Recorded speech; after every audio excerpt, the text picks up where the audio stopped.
જો તમે ફિઝિક્સ માટે ઇમ્પ્રુવમેન્ટ એક્ઝામની તૈયારી કરી રહ્યા છો તો એક જોરદાર સ્ટ્રેટેજી હું તમારી માટે લઈને આવ્યો છું. ઓછી મહેનતે 12 દિવસની કે 10 દિવસની અંદર ફિઝિક્સમાં જો તમારે પાસ થવું હોય તો શું કરવું જોઈએ, એમના માટે પણ એક સ્ટ્રેટેજી આજના વિડીયોમાં કહીશ. જેમને વધારે માર્ક લાવવા છે એમણે શું કરવું જોઈએ એ પણ હું તમને આમાં કહેવાનો છું. તો વિડીયો એન્ડ સુધી જોજો.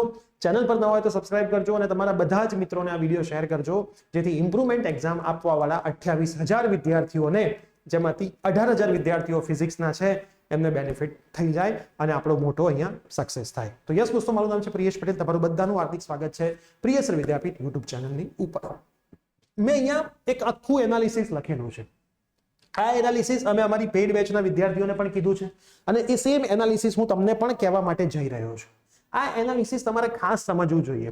ફિઝિક્સ ચેપ્ટર 1 2 3 4 5 6 7 8 9 10 11 12 13 14 આટલા મેં ચેપ્ટર્સ લખ્યા છે. તમે કઈ જ માની લો નથી કર્યું, કઈ જ નથી કર્યું. કદાચ તમે અમારો કોર્સ લેવા ઈચ્છતા હોય તો અત્યારે એક સબ્જેક્ટની ફીસ અમે બહુ જ નોમિનલ કરી નાખી છે. અમારા નંબર ઉપર તમે વોટ્સઅપ કરશો, તો અમારી ટીમ તમને નવી પ્રાઇસ મોકલી આપશે કે જે છેલ્લા 10 દિવસની પ્રાઇસ છે.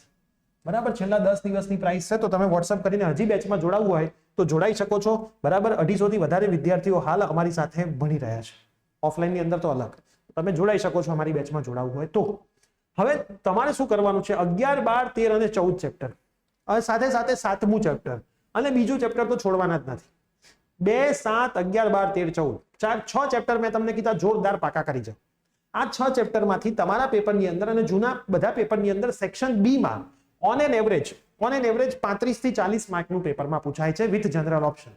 35 થી 40 માર્કનું બી સેક્શનમાં પૂછાય છે. હું બી સેક્શન બોલી રહ્યો છું. કેટલા ચેપ્ટર કીધા? બીજું, 7મું, 11 12 13 14. આની અંદરથી 35 થી 40 માર્કનું બી સેક્શનમાં પૂછાય છે. તમે વિચારતા છો તો શું સાહેબ, બાકીના બધા ચેપ્ટરમાંથી 10 માર્કનું જ આવે છે? અલ્યા ભાઈ, સેક્શન બી ખરેખર 50 માર્કનું નહીં, 75 માર્કનો હોય છે જનરલ ઓપ્શન સાથે. બરાબર, આપણે તો એમાંથી શોધવાનું છે ને કયા પ્રશ્નો લખવા, કયા ચેપ્ટર લખવા, એ તો આપણી હાથમાં છે. 75 માંથી 50 માર્કનું લખવાનું છે તો 40 થી 35 માર્ક તો આના જ થઈ જાય છે. તો 10 માર્ક ભલે જ જતા. હવે આ ચેપ્ટર જો તમે પરફેક્ટ કર્યા હોય તો એના એમસીક્યુ આવડે. દરેક ચેપ્ટરના ઓન એન એવરેજ 3 એમસીક્યુ આવે તો 4 5 6 તરીને 18 એમસીક્યુ તો આપણને આવે. તો 18 માંથી 10 તો આવડે. તો બીજા 10 એડ કરો તો 35 ને 10 તો 45 થઈ ગયા, 50% સુધી પહોંચી ગયા. આપણે તો 33 જ લાવવાનો ગોલ હતો. તો આ પહેલું સ્માર્ટ પ્લાનિંગ, જેને ખાલી પાસ થવું છે એના માટે. હવે જેને 70 80 ની આજુબાજુ માર્ક લાવવા છે એ લોકો શું કરશે, પહેલા ચેપ્ટરમાંથી ઇમ્પોર્ટન્ટ થિયરી કરી લેશે. બરાબર, ઇમ્પોર્ટન્ટ એટલે જૂના વર્ષમાં પૂછાયું હોય 5 પેપર જોઈ લેવાના, એની બહારની નહીં કરવાની. નાના નાના બચ્ચુકડા જેને દાખલીઓ કહેવાય એવા સમ્સ કરી લેશે. અને જૂના મોટા કોઈ સમ હોય તો જૂના પેપર તમે જુઓ તો એ જ કરજો, પણ ખાલી જૂના પેપર અને પ્રીવિયસ યર્સ પેપર, નવા સિલેબસના પ્રીવિયસ યર પેપર. તમે કહેશો સાહેબ મારી પાસે તો નથી, તો આપણી એપ્લિકેશન પ્રિયેશ વિદ્યાપીઠને ડાઉનલોડ કરી દો. ડિસ્ક્રિપ્શનમાં લિંક છે. હોમ પેજ ઉપર માય કોર્સમાં ચેક કરશો. ફ્રી સ્ટડી મટીરિયલ્સ નાળા કોર્સની અંદર 11 12 સાયન્સનો એક સેક્શન છે. એમાં થોડુંક મથશો ને તો બધું મળી જશે. થોડુંક મથવું પડશે, જાતે મથજો. પેપર વિથ સોલ્યુશન મૂકેલા છે ગુજરાતી ઇંગ્લિશ મીડિયમ બંને વાળા માટે. બરાબર છે. હોમ પેજ ઉપર માય કોર્સમાં ફ્રી મટીરિયલ સેક્શનમાં 11 12 સાયન્સના ફોલ્ડરમાં જવાનું. બરાબર, હોમ પેજ પર જ મળી જશે. iOS વાળા હોય તો લેફ્ટ સાઈડ મળશે, પણ છે બધું અમે મૂકેલું છે. બીજું ચેપ્ટર તો આપણે આખું કરવાનું કીધું. ત્રીજું ચેપ્ટર છે એમાં ખાલી સમ્સ કરવાના. કયા સમ? ટેમ્પરેચર વાળા અને સર્કિટ વાળા. આટલા સમ્સ કરવાના. થિયરી કઈ કરવાની? વિસ્ટન બ્રિજ અને મોબિલિટી. બરાબર, વિસ્ટન બ્રિજ ને મોબિલિટી. ચોથામાંથી ખાલી સમ્સ કરો. 5મું અને 8મું એમાંથી પણ પ્રીવિયસ યર્સના પેપર, ખાલી પ્રીવિયસ યર્સના પેપર. અહીંયા પણ પ્રીવિયસ યર્સના પેપર, બસ, બીજું કઈ જ નહીં. બરાબર, છઠ્ઠું આખું છોડી દો, ભલે મને ખબર છે આવે છે પણ છોડી દો. 7મું મેં તમને કહી દીધું બધું કરવાનું. એમાં તમને એમ થાય કે સાહેબ થિયરી મારથી નહીં થાય, ખાલી સમ્સ કરી દો. એક તો 4 માર્કમાં સમ આવે જ, કાં તો 3 માર્કમાં. આ વખતે તો તમારે 2 સમ આવ્યા હતા, 2 માર્ક અને 4 માર્ક, અને એક થિયરી આવી હતી. બરાબર, એટલે છોડવાનું નથી. 9 10 સાવ છોડી દો, મને ખબર છે આવે છે, પણ હાલ આપણે રિસ્કની વાત ચાલે છે. બરાબર, 70 80 બહુ એવું હોય તો ખાલી PYQ કરી લો. જૂના વર્ષમાં પેપરમાં પૂછાયેલા ખાલી પ્રશ્નો, બીજું કઈ જ નહીં. 11 12 13 14 આખા પરફેક્ટ જોરદાર વાળા. બરાબર, હવે આ બધા જ ચેપ્ટરની અંદરથી તમે જો એક્સરસાઇઝ અને ઇલાસ્ટ્રેશન, ઉદાહરણ અને સ્વાધ્યાયની નાની નાની દાખલીઓ કરો ને તો પેપરની અંદર 19 માર્કના MCQ સોલ્વ થઈ જાય.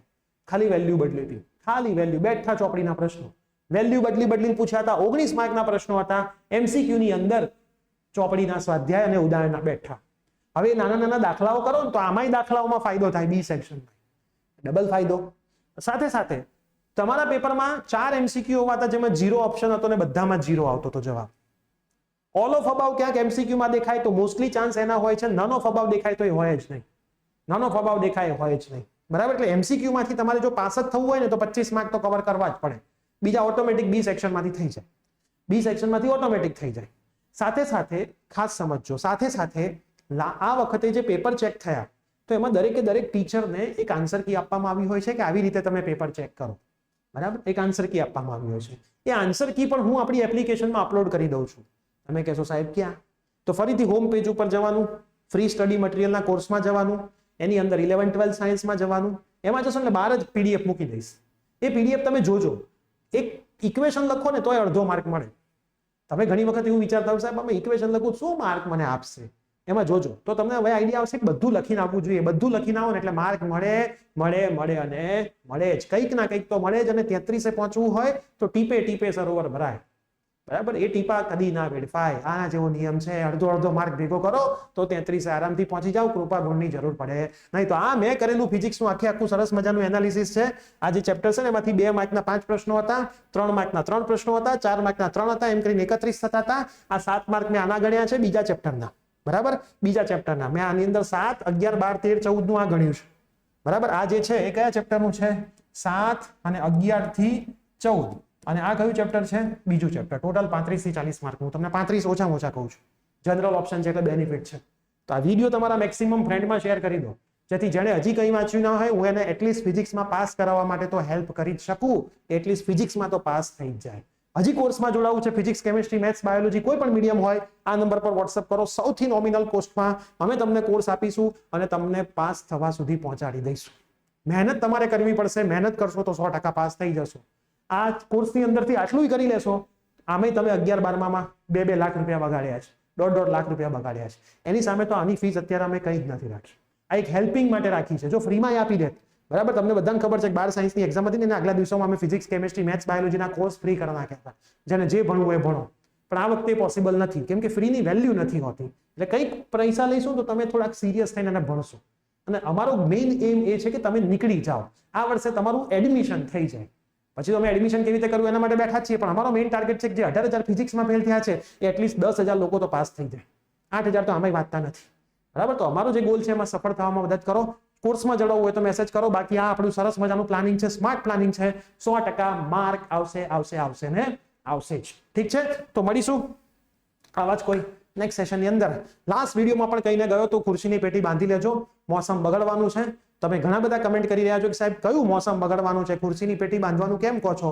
તો આ વખતે હું તમને કહેતો જઈશ, દિલ થામ કે બેઠીએ, ખુરશી કી પેટી બાંધ લીજીએ, મોસમ बिगड़ने वाला है. બહુ જ જલ્દીથી કંઈક જોરદાર તમારા માટે લઈને આવીશ. અને એ હેલ્પફુલ હશે ઇમ્પ્રુવમેન્ટ એક્ઝામ માટે જ. પણ એના માટે વેઇટ કરવો પડશે. મળીએ છીએ, બાય.